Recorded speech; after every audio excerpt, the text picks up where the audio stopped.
Korupsi jual beli jabatan yang menjerat Bupati Probolinggo nonaktif Puput Tantriana Sari dari 2012 hingga 2021 transfer APBN ke Probolinggo mencapai 15,2 triliun rupiah.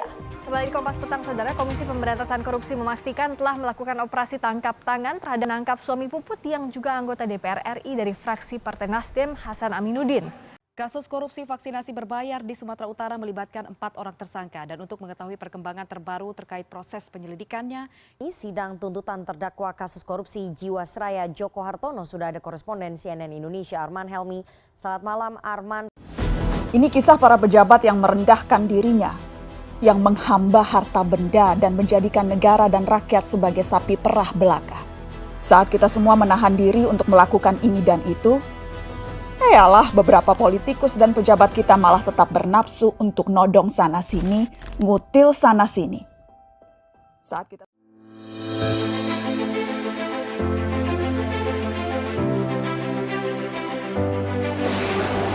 Salam integritas.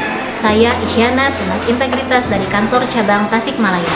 Di saat pandemi saat ini, masih ada saja oknum yang mengambil kesempatan untuk memperkaya diri sendiri. Pada kesempatan kali ini, saya akan dibantu oleh rekan-rekan kantor cabang Tasikmalaya untuk melakukan penyuluhan anti korupsi tahun 2021.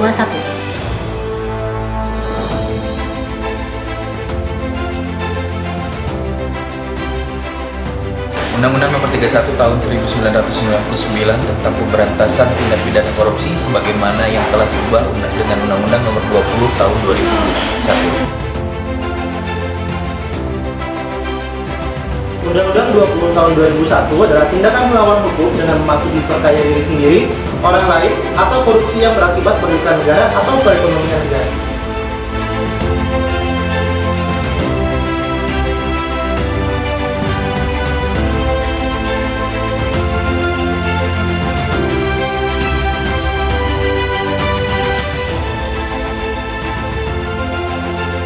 Dalam Kamus Besar Bahasa Indonesia, korupsi adalah penyalahgunaan atau penyelewengan uang negara atau perusahaan untuk kepentingan pribadi atau orang lain. Ketika seseorang berperilaku di mana masih bertujuan pada materi, maka berpeluang untuk terjadi permainan uang yang menyebabkan korupsi.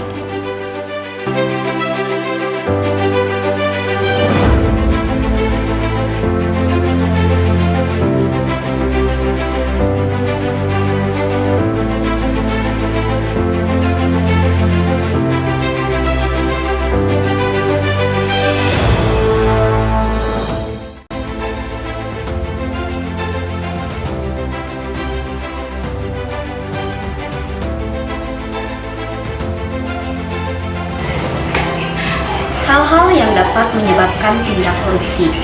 Terdapat dua faktor utama, yaitu faktor internal dan faktor eksternal. Faktor internal, penyebab tindak korupsi dari diri pribadi seseorang. Hal ini biasanya berkaitan dengan sifat manusia, yaitu berdasarkan aspek perilaku individu terdapat sifat tamak atau rakus, di mana merupakan sifat yang selalu kurang dengan apa yang telah dimiliki.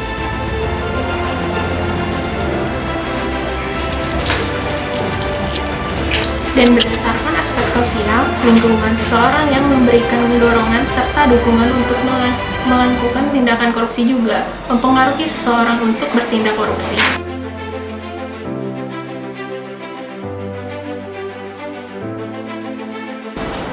Faktor eksternal, penyebab tindak korupsi dari pengaruh luar, beberapa diantaranya aspek ekonomi. Ketika pendapatan seseorang tidak mencukupi, maka dapat menjadi penyebab seseorang melakukan tindak korupsi. Aspek organisasi, ketika lemahnya sistem pengendalian manajemen, Lemahnya pengawasan, kurangnya memadai sistem, akuntabilitas, dan lainnya.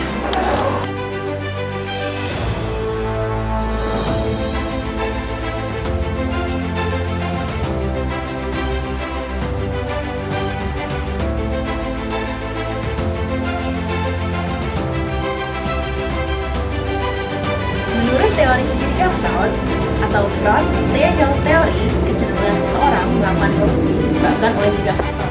Yang pertama, pressure atau dorongan. Yang kedua, opportunity atau peluang.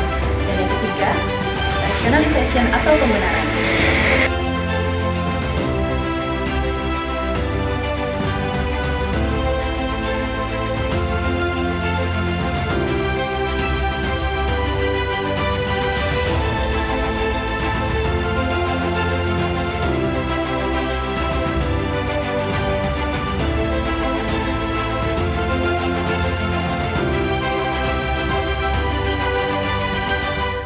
Dampak korupsi terutama dalam bidang ekonomi dan bidang sosial. Dari sisi ekonomi, dampaknya yaitu lesunya pertumbuhan, penurunan produktivitas, rendahnya kualitas barang dan jasa publik, menurunnya pendapatan negara dari sektor pajak, dan meningkatnya hutang pemerintah.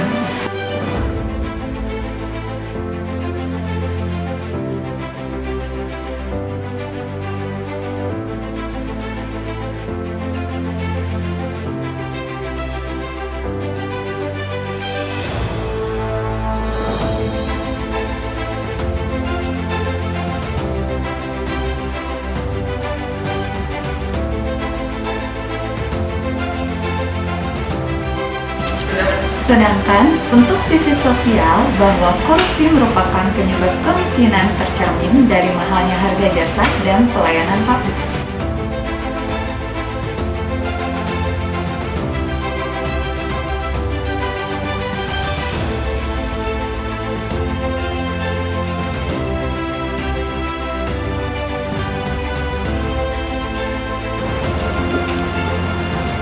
Pengentasan kemiskinan semakin lambat, terbatasnya akses masyarakat miskin, meningkatnya angka kriminalitas, dan yang terakhir yaitu terlihat dari solidaritas sosial yang semakin langka.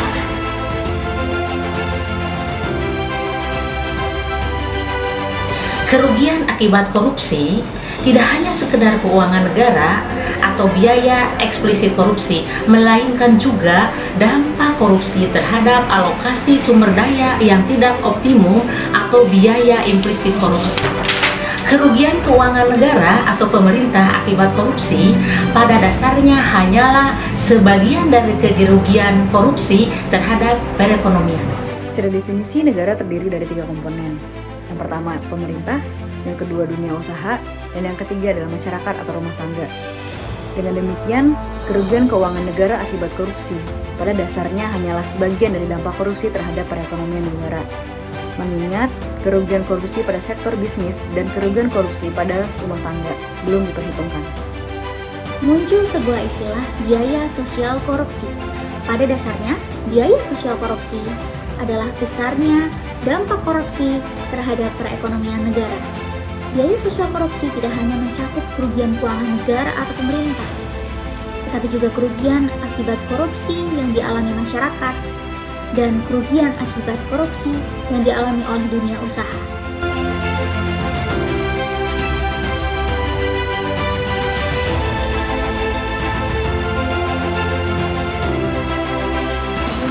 Suap dan pungli atau pemerasan bukanlah gratifikasi. Suap terjadi apabila pengguna jasa secara aktif menawarkan imbalan kepada petugas layanan dengan maksud agar tujuannya lebih cepat tercapai, walau melanggar prosedur.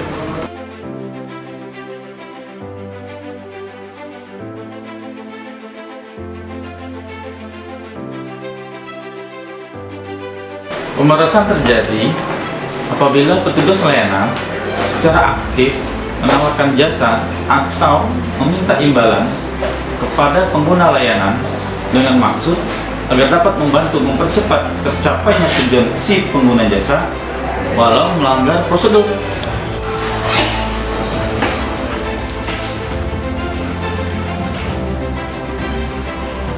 Gratifikasi terjadi apabila pihak pengguna layanan memberikan sesuatu kepada pemberi layanan tanpa adanya penawaran, transaksi atau deal untuk mencapai tujuan tertentu yang diinginkan, hanya memberikan tanpa ada maksud apapun.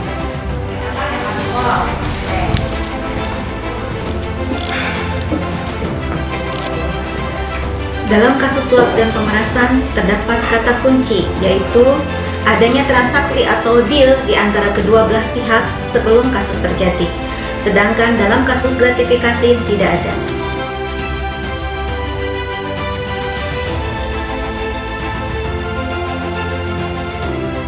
Gratifikasi lebih sering dimaksudkan agar pihak petugas layanan dapat tersentuh hatinya, agar kemudian hari dapat mempermudah tujuan pihak pengguna jasa. Namun, hal tersebut tidak diungkapkan pada saat pemberian terjadi. Istilah ini dapat disebut dengan tanam budi si pengguna jasa kepada pemberi layanan. KPK bersama dengan para pakar telah melakukan identifikasi nilai-nilai dasar anti korupsi dan dihasilkan sebanyak 9 nilai anti korupsi sebagai berikut. Yang pertama, jujur. Yang kedua, peduli. Yang ketiga, mandiri. Dan yang keempat, disiplin. Selanjutnya yang kelima, tanggung jawab. Yang keenam, kerja keras. Yang ketujuh, sederhana. Dan yang kedelapan, berani. Yang terakhir, adil.